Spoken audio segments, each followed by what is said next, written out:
Good afternoon, everyone, and welcome back to another edition of Prairie Land Radio Network and also Pagan Artist Spotlight. And I also want to say thank you to my good friend, especially when we can get the chance to collaborate and work with our musicians and artists in the pagan community. And this afternoon, we are joined by Cat Gina Cole, who is the author of Psychic Skills for Magic and Witchcraft. We're going to be discussing her book this afternoon, and you can find her book through Llewellyn. That's where I got my copy through. Plus, I believe that she's also got it on her website, which we'll be posting up throughout the interview. So, welcome. Thank you for taking time out to join me. Appreciate it. Thank, thank you. It's a pleasure to be here. Now, let's see. Where's oh yeah, there we go. Okay, now how long have you been in the pagan community? That publicly only since 2010. Okay. What got you started as a writer? Um, my husband insisted I was writing a book. I kept telling him I was not, and then later met Phaedra Bonowitz, and we became great friends. And she heard him say that a few times, and she liked that idea. And then her and Katrina Rasbold talked about it, and I kept telling them I am not writing a book. And then Oberon Zell came to visit, and the next thing I know, I'm at Panthea Con in front of Llewellyn with a hard copy pitching a book. Nice. Well, it's always nice when you can attend large events like that and make announcements and being able to really get a feel for uh, what people want to hear in your books. For sure. Okay, so let's get into this. Let's go with let's see, psychic skill building. Now, you've got a lot of different topics to cover through this one. So, for somebody who's wanting to learn and just beginning, what would be a good advice for them? Well, I think that the very first skills anybody should start with, um, advanced or beginner, is the pause, sense, and scan. The content I wrote about those three skills in the book is small compared to what they actually can do. Hmm. Um, and um, they seem so simple, but they are vast and very have a lot of value. The pause is not just stopping for a second. The pause is stopping and sort of taking an inventory, and then the sense comes where you're kind of figuring out what exactly it is that is around you on like a spiritual psychic level. Um, this is not just stopping to take a breath. You're trying to figure out exactly what's going on around you so that you can tell what is you, what is important, what might be a psychic experience, what might not be. Hmm. And then your scan, when you push that skill out a little further, you're scanning the generalized area to determine more about what information that you're receiving. Okay. All right. Now, scanning over a few things here. Now, you were actually brought up in a relatively witch house uh, by your folks, correct?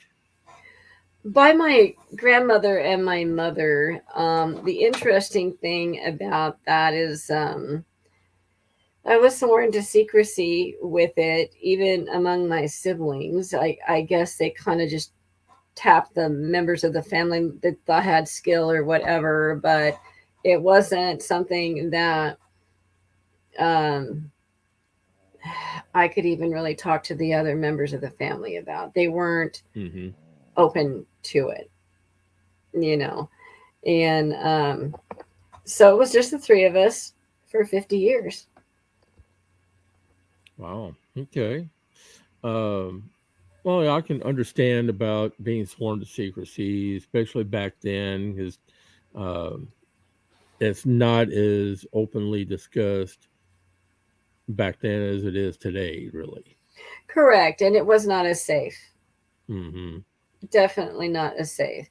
Unfortunately, they're gone. And so I don't know if any of it was really kind of because it was a closed practice. I don't think that was really the case.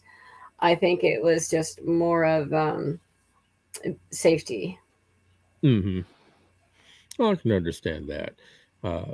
Yeah, because I mean, back then, granted, yeah, there's large communities out there, but it just wasn't openly discussed. Um, and I can understand why. But yeah, I'm glad that people are starting to be more open about it, discuss it more openly, and uh, are wanting to discover their spiritual paths. Yeah. I say it jokingly, but it's true. I didn't even hear the word paganism until I was 50. Oh wow, okay. Oh yeah, because I mean, I didn't come into this until 2003. Um, and then I started up the radio and podcasting back in 2012. So it's kind of just grown from there. And like I said, yeah, I didn't know anything about it until, well, let's see, 2003. That would be, well, about 20 years ago, really. So, um, yeah, I know what you're talking about there. Um, so basically, she got your grandmother was the one who taught you about the practices and herbal medicine um, and the way that she looks upon things. Yes, and grandma was much more traditional than my mom.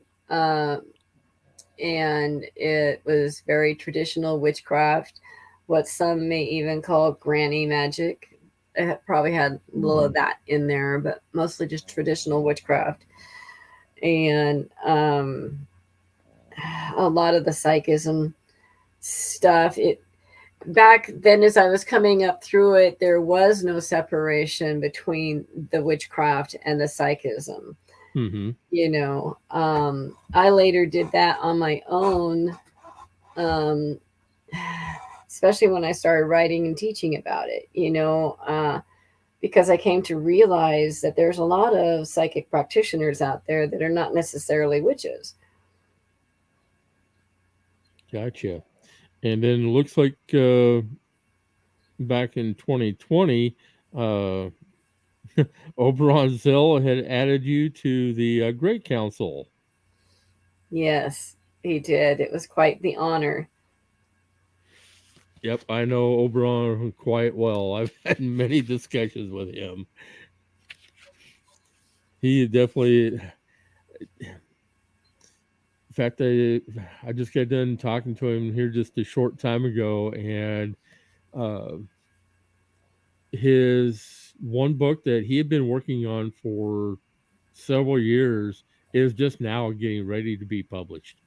The Gaia Genesis has taken over 50 years for Hmm. Oberon to get to this, and he and I have talked extensively. We're pretty close as well. And yeah, I'm so happy for him.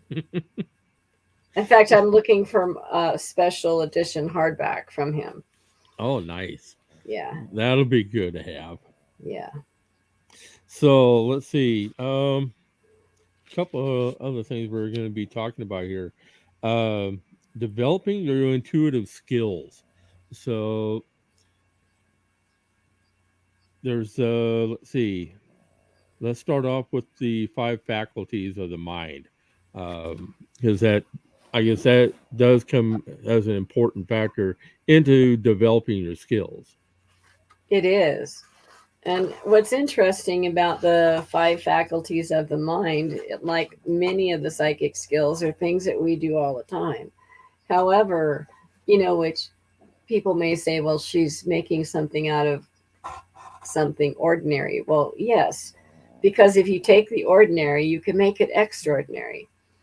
And if you take those five faculties of the mind, reason, will, and intellect, um, and perception, and use them, well, be aware first. You have to know what they are, how they operate in your head, and in your Mm-hmm. unique way. Then they can be used as as a tool to assist you even further in your skills. Mm-hmm. And you have True. to be careful about reason, because reason will reason you right out of your spiritual practices if you're not careful. True. That's very true. And there's also a lot of other things that you have to be aware of, especially with your surroundings and being able to protect yourself against negative energies that can affect you as well. You do. And the five faculties come in handy with that, because let's say you're in an astral travel, and not all astral travels are rosy and happy, and it's not going Hmm. very well. If you are lucid and skilled with, say, the five faculties, among other things, you can use them right then and there, and they Hmm. can help you. And that's another thing that a lot of people don't realize, is that any skill that you have out here on the here and now, you can take to the other side with you. That's true. Yeah, because that stays connected to your spirit. Yeah, and to you, like, so I talk about dreams, for example, and my mom telling me that I can control my dreams when I was a kid. And so she told me I could bring her or a flashlight or whatever I need into those dreams, and that's just that skill. It was a great gift because that skill is just expanded.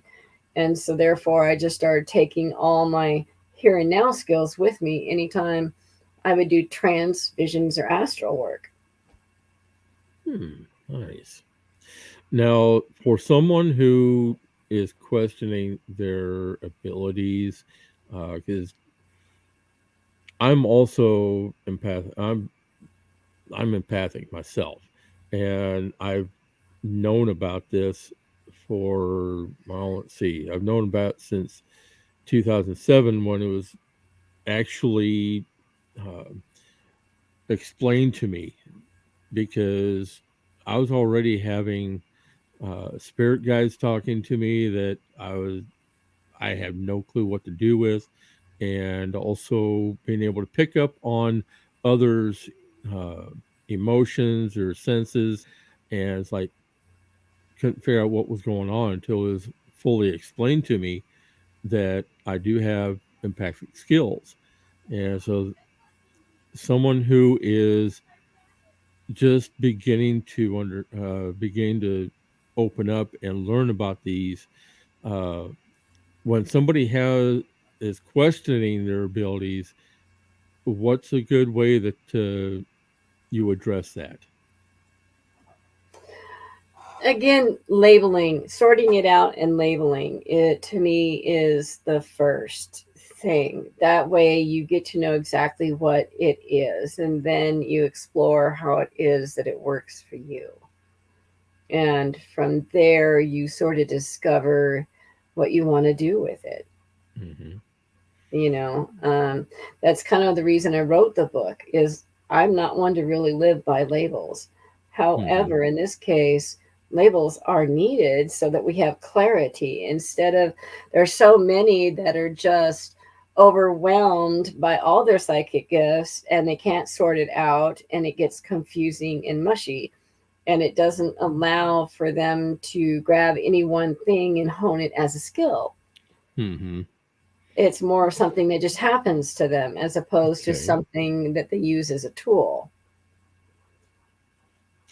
Now, uh, one thing that in fact, myself, I've never really understood fully, but is the law of attraction.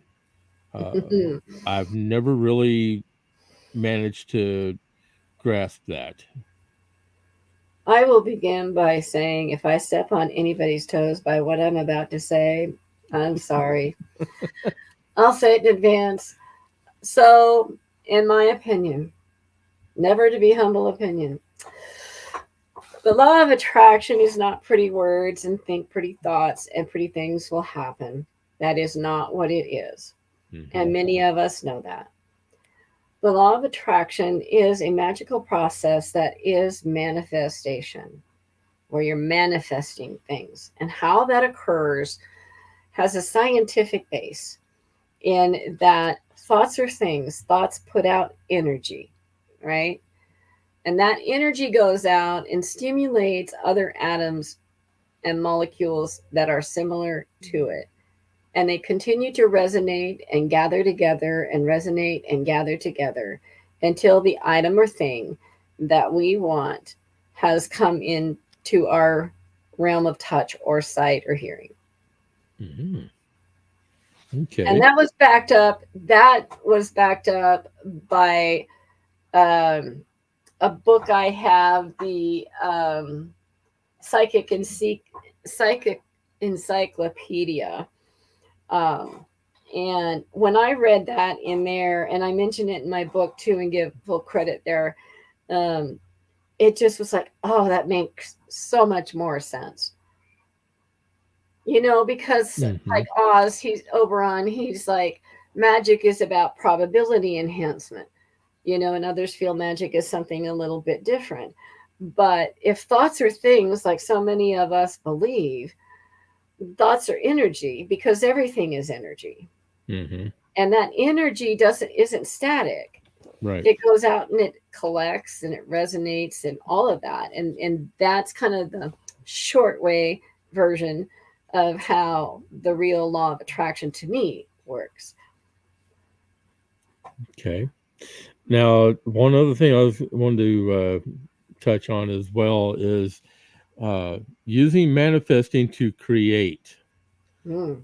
And here again, with when you're manifesting, whether it be uh, positive energy, whether it be abundance, uh, whatever it is, that's something that you also have to be mindful of because you can also wind up manifesting other things that you really don't want. You really can. There is a difference between, and I think this is how that happens, that there is a difference between what we want, what we desire, what we think we want, and what we really want or need, right? Hmm. And the universe sees right through that. We don't, but the universe sure does. So we spend a lot of time trying to manifest what we think we want. And then we get frustrated when we get something else, and the universe is like, girl, I got it. Hmm. Yeah, is it follow? Reminds me of what was it last week when we had our roundtable discussion, and we were well, I don't know if you want to call it manifesting or not, but we were touching on a subject that I don't think the universe would really want us to discuss Mm. because we were getting too close to uh, we're getting too close to explain something that the universe was not really ready for us to explain. So uh, basically, everything started going haywire with our broadcast. We just chalked it up, said, "Universe said, nope, you're done." When a door closes, you have to be able to read the signs. And I think synchronicitous things like that are the universe's way of talking to us. Hmm. Yeah, which I fully believe because you get people out these okay, especially these newcomers, and I've run across so many of them who seem to think that they know everything without doing the research, without talking to more experienced people, and getting themselves in way over their heads and not knowing what to do with Yes, and we did too when we were that age, it. right? And yeah, there is a lot of that, but there has always been a lot of that. Hmm. Yep. Uh, there's a couple of things that, yeah, especially with our newcomers, the one thing I've always encouraged people to do is to seek out guidance from experienced people like ourselves who have the correct information and knowledge to guide them on the right path so that they're not getting themselves in way over their heads and not knowing exactly what to do. And by developing your skills uh, and developing them in a good way, you'll be able to assist others, which is something I just wish that people would understand these days. Yes, I get it. I didn't get it when I was younger. I get it now. Hmm. Um, because I too was resistant. I'm very much a willful brat, always have been, always will be, you know. However, Hmm. that said, that's part of what my book is about, the psychic skills for magic and witchcraft. The Hmm. first three chapters are about building a better you and getting your shadow work done. And that is because you are the best magical and psychic tool that you have. Yep. And that is the big foundation. Because let me tell you, it is very, very helpful. A lot of people are like, come on, this is supposed to be about psychism and magic. Why this stuff?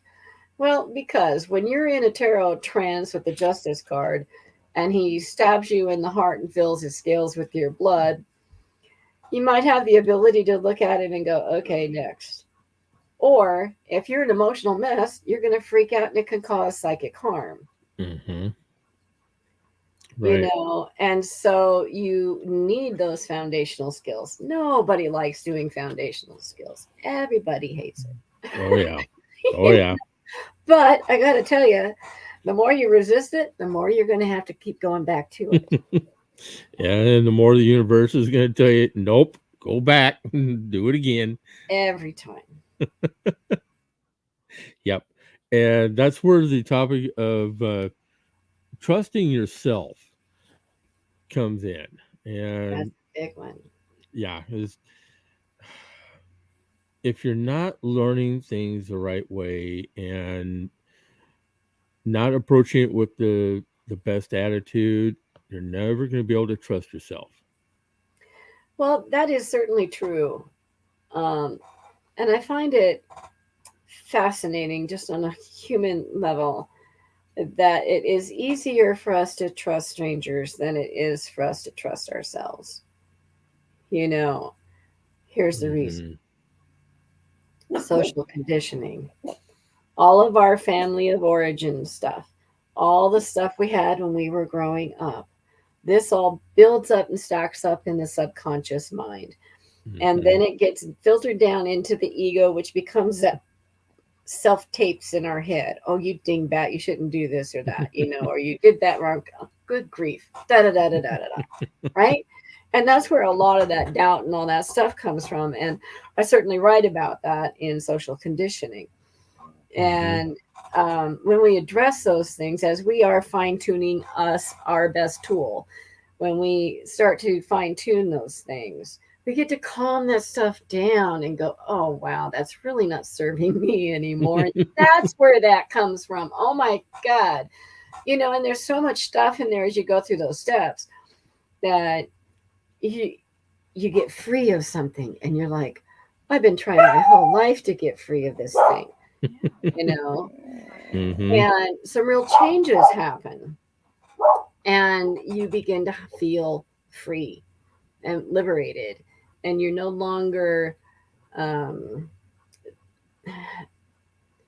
subject to your emotions, but rather you choose what to do about them, Right.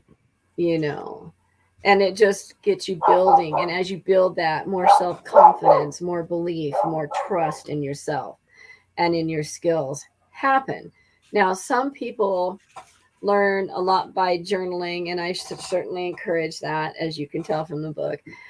But um, some people like to read through the book once and check it out. Some like to pick certain subjects and go that way. Others like to begin at the very beginning and go all the way through real slowly.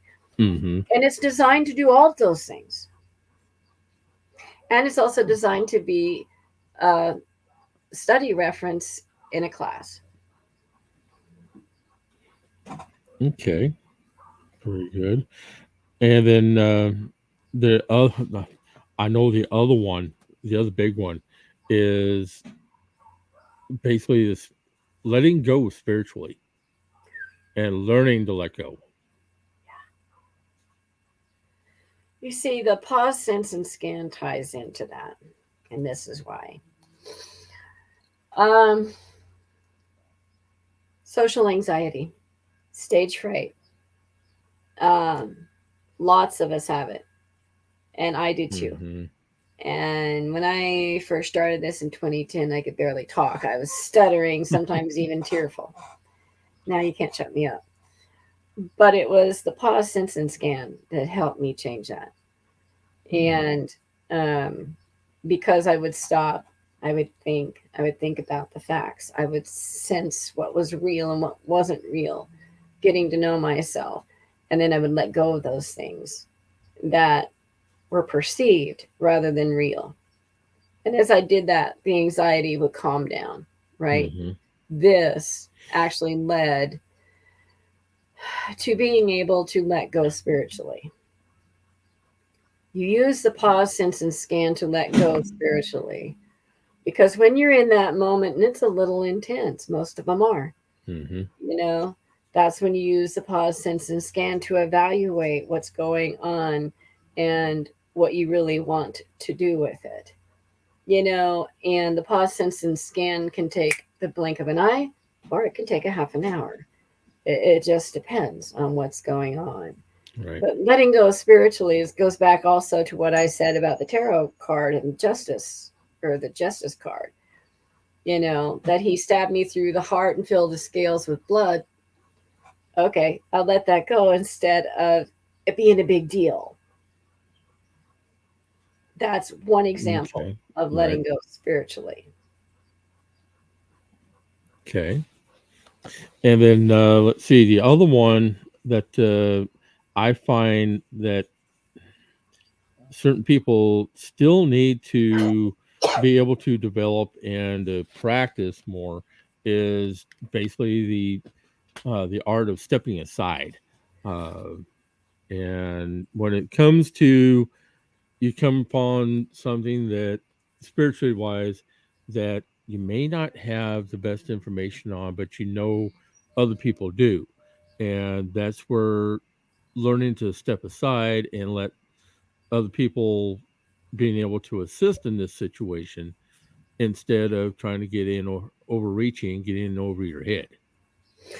Well, certainly, that is one form of stepping aside that you speak of. And yes, that's wisdom, Hmm. um, and experience and patience and wanting to learn. The stepping aside that I speak about in the book is different. There's one thing that all of us fear, and that is meeting ourselves. Mm. And this stepping aside exercise and content is about going to that place. There's different steps and skills involved, of course. And I caution everybody to be very, very supported as they go through this. And Phaedra Bonowitz, and when she read it, she just looked at it and said, "How Jedi of you." Because in this spiritual stepping aside, being a psychic and a magical practitioner, you have to be able to, it's transgressive, and you have to be able to step beyond all the things that scare you. Mm-hmm. And so, in this stepping aside, you go to meet yourself, and there's exercises there, but then you go beyond that. And then you are ready for whatever nonsense that the astral has to throw at you, or trances and visions, or whatever else, because at that point there isn't a lot more that you fear. No, that's true. That's very true. And it's very, very helpful in magic and psychism. Mm-hmm. I would agree, definitely. All right, we're going to take a quick break and hear from our sponsors, and then we're going to be right back with more with Kat here coming up. So don't go nowhere. We'll be right back right after these words. I just walked into this coffee shop. You'll never guess what I found. All the help is deeply engrossed in metaphysical times. You should too. I'm at the Egyptian, 475 Park Avenue in Idaho Falls, Idaho. You get your very own coffee for free, and we're open till 10.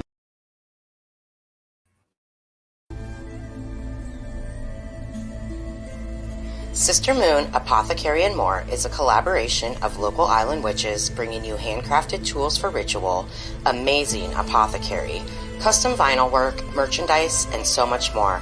But we are not just an online store. We are a sisterhood, a platform, and a voice for everything that is magical. Join us for our famous Tarot Tuesdays from 11 to 4 Eastern Standard Time for a discounted reading with our amazing in-house intuitive reader and priestess, Wolf Spirit Energy, Beverly Oberlin. You can find us on Facebook at Sister Moon Store or on the web at sistermoon.shop. So fly on over and stop in for a spell.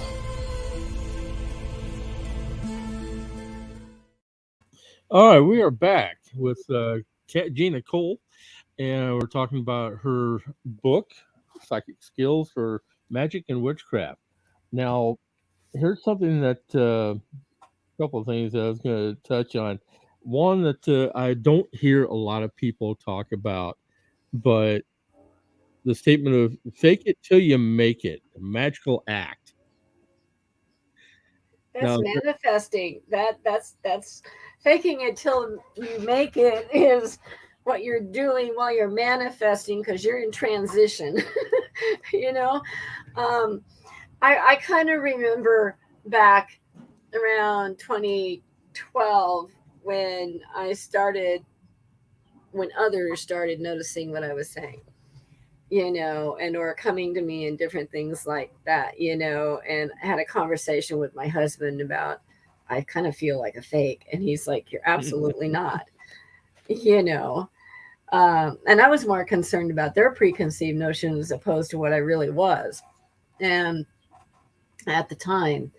And so when I apply my counseling experiences with that, I look at it and I think that is when we're in transition. You don't feel real because you're becoming something new. You are mhm, becoming something different and don't know what that typically feels like. So it feels fake.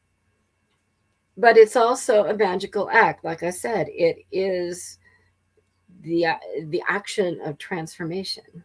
mhm, okay. Uh, the other thing that I something also was in that same chapter, um, the talk on egos, which is our mental protector.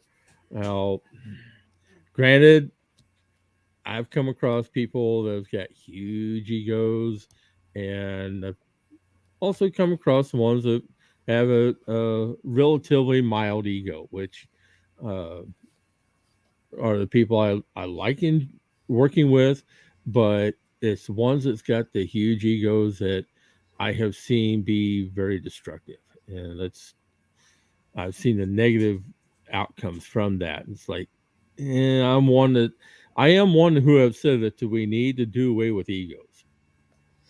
Well, I have had others say that we need to get rid of our ego, and my opinion differs in that we are human and we have egos, Oh yeah. and that's our duality. And how I write about egos in the book is that not so much talking about the egomaniac, however, some of the finer functions of the ego. That it is our worst critic. It wants us to stay safe in the box, don't take any risk. It will use fear and self doubt and self tapes and insecurity to keep us in our box, in its perceived box. And I learned a lot about this from Eckhart Tolle's book, The Power of Now, and a few others, and through my counseling services. And what we discuss in there is really a lot of recognizing that those things are not necessarily real and true. They are born out of fear and doubt, and they can be changed. Those self tapes can be changed, and I give a lot of skills to in the book to do that. And doing that again brings you back to being a more competent and solid, confident person, a whole, genuine person. I call my ego the worst child I ever raised. No, stop it. Don't do that. You know, you it's like, oh my God, would you be quiet in there? Yeah, I know what that is. Yeah, because the thing that I learned about ego is that uh, learning the form of knowing when to shut up. For me anyway. Yes, and I don't think anyone, and I have to make it very clear, no one is perfect. No one is perfect at managing all these skills. They are there for us to use when we are capable of doing it, and because we're human, we're never going to be perfect at it. We can just do our best, you know.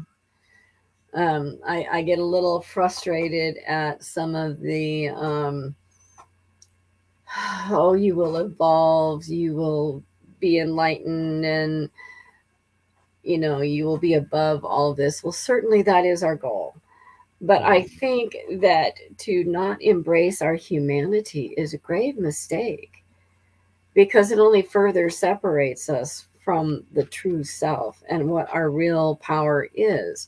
We've been taught that we aren't supposed to have power, and we're not supposed to be powerful in and of our own right.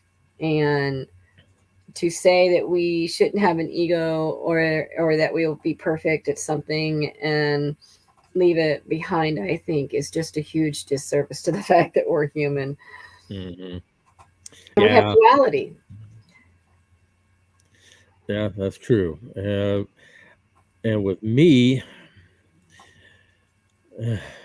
when that comes into play, it's along the lines of I see something that is not being done the way that I feel it should be done. And then I just want to step in and say, okay, fine, get out of the way. I'll take care of it. I wouldn't know a thing about that. Not me. I'm not Miss Triple Fire Aries person over here. No. And right about now, all my friends are just coughing and gagging. Yeah, I know. Pretty much the same way with a lot of people know me as well, because they know that I tend to be the one that if I see something that is just literally bugging the heck out of me, it's like, just give it here, let me do it. Right. But here's the thing about that. And I write about this too a little bit in my book. And you see, so many people in society see what we're talking about as a fault, per se. Something that's not quite as desirable, that they would rather change about us because it's not comfortable for the rest of society. Mm-hmm. I have this thing about taking that stuff that you cannot change about yourself, that is fundamental, like me, bossy, loud, willful brat, knows a lot of stuff, doesn't have a lot of tact,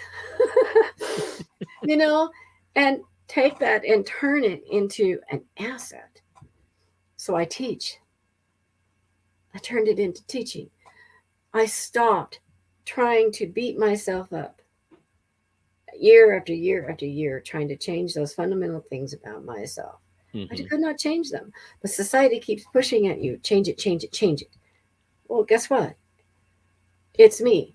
Well, now that I got to that place where I understand, oh, this is me, then it was like, well, what am I going to do with it? And I'm going to let it sit around and make me miserable, and commiserate on it. Mm-hmm. Or am I going to make something useful out of it? Right. And that's where I went with it. And so I talk about neurodivergent people on occasion, because I am too. And it's interesting that the one thing that most of society may feel that you are area that you are broken is actually your superpower. If you can take it and turn it into something useful, it can become your superpower. Okay, yeah, that does make sense. That very well does make sense. And I think that's something that, especially with people who are just learning out and feeling out their spiritual path, is that being broken in a way is not a bad thing, because it can be used in a good way to and be your superpower. Absolutely. What do you think shamans did Mm-hmm. and do? You know, um, yeah, um, Einstein, Plato, you name it, Da Vinci. I mean, they all had Tesla. They all had places where society felt that they were just not right. But look at them. Mm-hmm. They put their knowledge to use uh, and kept speaking about it until people started seeing that, hey, this guy actually knows what he's talking about. And I'm an example of that. I was an socially awkward kid, never really fit in. Growing up as a psychic in that era is not easy, and still not easy. And so I never really fit. I was an old soul, ... and always wanted to be a boy instead of a girl, and a few other things. And so no, growing up with it was not easy, and I always felt unseen, told to be quiet, didn't know what I was talking about. Oh, you're stupid. All of that stuff. I was very marginalized. And that is part of the reason I wrote the book, is because I knew there were other people out there like me that felt odd, lost, broken, or marginalized, and had no one else to speak to or label out these things. My greatest thing when I talk to people is when they say, "Oh my God, I found myself in your book. That's so mean." I was like, "Yay, you're the person I wrote the book for." Psychics and neurodivergence are not broken. We are not lost. We just haven't found our superpower yet. That's okay. You will. But there are many of us out there, and we're waiting for you. Mm-hmm. Exactly. And yeah, there's nothing wrong with not being sure, or not really wanting to speak out, because thinking that people are going to look at you funny, or are going to say you have no clue what you're talking about, when in all reality you do. It's like, Right. But all of those fears are very real and valid too. It's still not a safe world. Yep, that's true. It's very true. And even though that's one thing that I've always spoken out about is, especially with me trying to bring people together and bring about who we are as paganisms in a positive way, so that people can feel more safe and secure with who they are. For sure. That is the other reason I wrote the book. And there's even a section in the book about the hidden psychic and the marginalized. Um, and it's in the last two chapters. And because growing up, I had mom and grandma, but I did not have people of a like mind. I did not have peers to speak to. I didn't have anyone else to identify with my age. Mm-hmm. And I know what that's like. And I very much wanted um, others to know there was somebody else out there that can hear them. Nice. Now, the other part, chapter 10, what they don't tell you. Um, let's get into that a little bit. Um, I think this goes back to not wanting to divulge all your information all at once. Um, Now, I could be way off base with that, but what brought about that one? Oh my gosh. You see this library behind me, right? Mm-hmm. Um, I've been reading books on psychism since I was 10. My mother just gave me every book on witchcraft and psychism she ever read, and I just continued that process.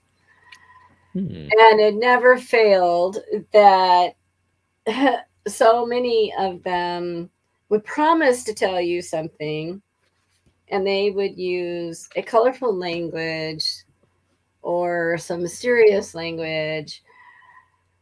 They would hint at things, but they would never really come straight out and say what it was they were talking about. This was my hill to die on for this book. This book had to be direct, straightforward, Yep. no, nothing hidden, you know. And in those other psychism books, they never talk about that spontaneous events happen no matter what, that psychism is not always done planned and protected. They don't talk about what it's like growing up as a psychic or what that feels like on day to day or what skills to use for that. And I was determined to get that in there. Well, the one phrase that I see here, typically you're always right until you are not. But The then later on paradox. you find out that you actually was right. The paradox. There are psychic paradoxes.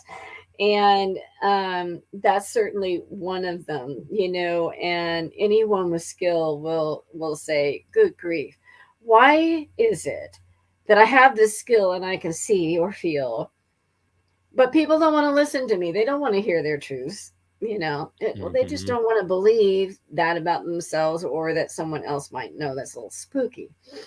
And you couldn't possibly be right, you know, denial. And so then you go about feeling like you were wrong. It's like, okay, fine, whatever.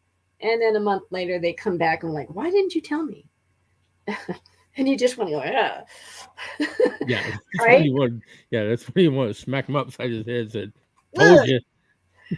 But it took me a while to learn that our foresight or senses is actually kind of a precog for us, not just about the other person. Our finding out, excuse me, or finding out other things about other people through claircognizance or clairvoyance or whatever it might be, is about telling us, oh, wait for it, because this is coming. Mm-hmm. And it's about telling you what to prepare for, so that, especially empaths, that you can be prepared when that moment comes to help and assist with the healing and the fallout. It isn't so much about telling them the future and you better not do this. It is about being prepared and being able to be there in the healing in the after. Yes, I know I'm guilty, and we all want to go, hey, I know this is coming. Better not do that. I mean, I got plenty of shoes thrown at me when I was 6, and I would tell my brother something like that, so it's just, Uh-huh. Know that too well. Know that too well. Okay, now for people who are wanting to find out more, uh, they can go to your website, catginacole.com, and where you've got your books listed, especially the one that we're talking about. And yeah, it looks like you should be able to pick up a copy of the book that way through your shop, I believe. yes, and on Amazon, Barnes and Noble, and I believe it's coming out on Kindle, or might already be out on Kindle. And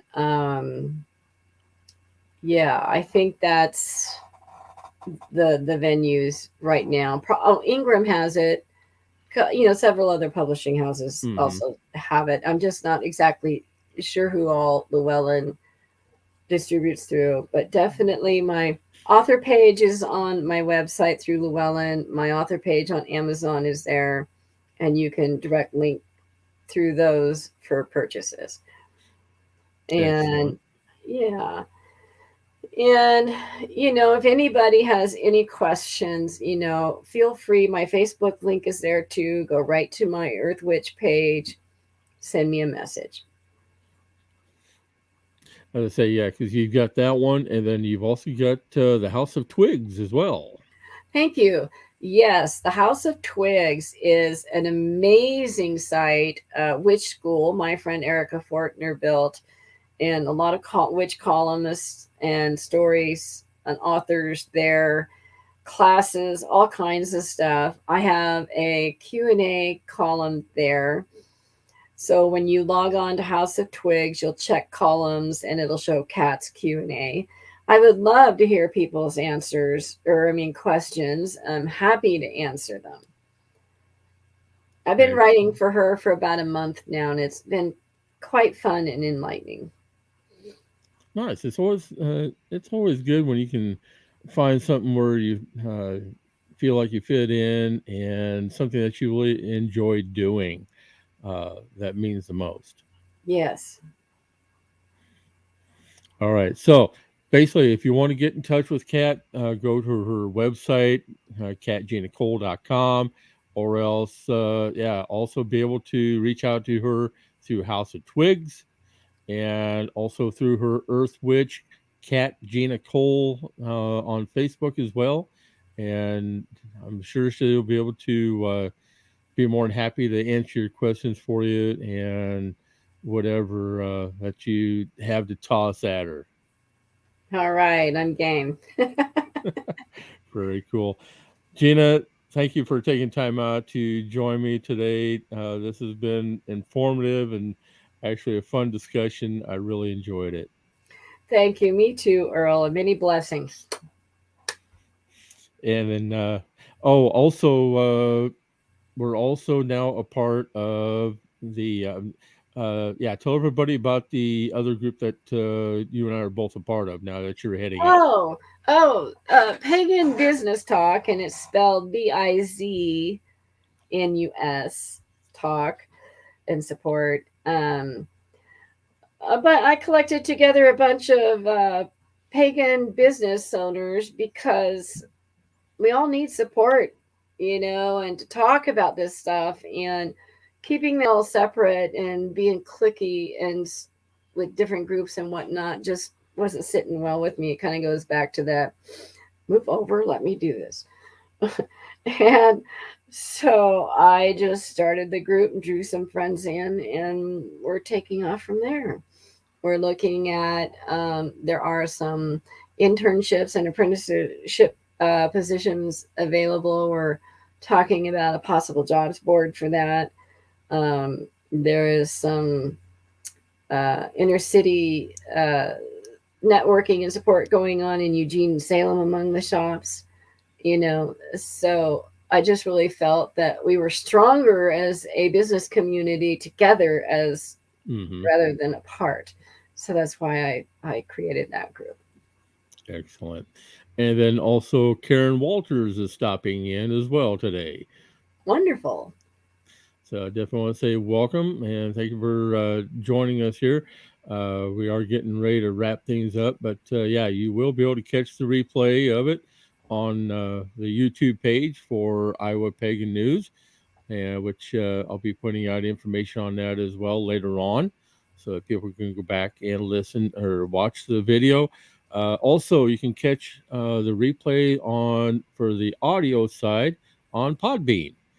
For those who enjoy downloading good pagan content, be sure to go over to Podbean. You'll be able to pick up all of our audio broadcasts over there.